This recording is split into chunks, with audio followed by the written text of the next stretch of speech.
Is rain a problem for aquaponics? This is what we're going to see together in this video.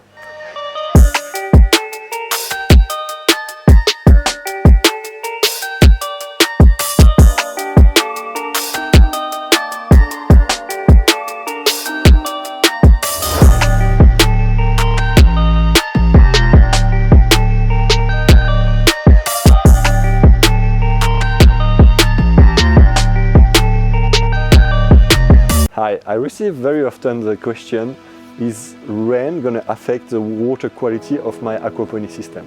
I think that's an interesting question, and that's why I wanted to make a little video to respond to this question. Before that, if you haven't done it yet, you can have access to a free aquaponics training from the description of the video just below. It's a step-by-step training where I help you to build your own aquaponics system in the best conditions. We're going to see the critical limits to respect, the ratio to respect when you build your system, and how to manage it in the best conditions. And it's free, it's from the description of the video just below. So right now we are talking about rain and aquaponics. So if you have an aquaponics system and you are outdoors, such as I am here, you obviously gonna have sometimes the rain falling inside and adding some water into your aquaponics system. So some people ask me if it's a problem. What is going to happen basically is that some rain is going to fall down in the aquaponics system and it's going to dilute the concentration of nutrients available for the plant.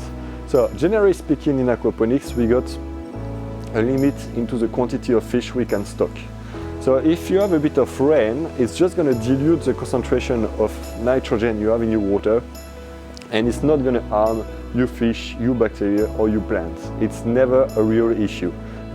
Even if you live in the tropics and you have 50% of your water that is renewed, okay, maybe the concentration of nutrients for the plant is going to decrease slightly, but at the end of the day, it's going to come back when you feed your fish again the next day with all the organic matter that you have into your grow bed. So it's never a real problem. Don't worry about the rain. Now, if you can build a greenhouse around the aquaponics system, it's much better. It has nothing to do with the rain. It's because obviously it's going to improve the temperature of the aquaponics system. So if you improve the temperature, you're going to have more growth into the fish tank, but also into your grow bed. So I hope it responds to the question, and I hope you enjoy the video. If it's the case, please give it a like. If you have any comment to add to this video, well, feel free to do it on the comment section below the video if you are watching the video on YouTube. And if you are new to the channel, please subscribe, and you're gonna receive one video every week. Once again, if you haven't done it yet, you can have access to the free aquaponics training from the description of the video. Step-by-step training to help you to build an aquaponics system in your own backyard. I see you in the next video. Bye-bye. You can also leave me a comment below the video, subscribe to the channel and see my last video. I really hope to see you soon, and I wish you a fantastic success with aquaponics. Have a good crop!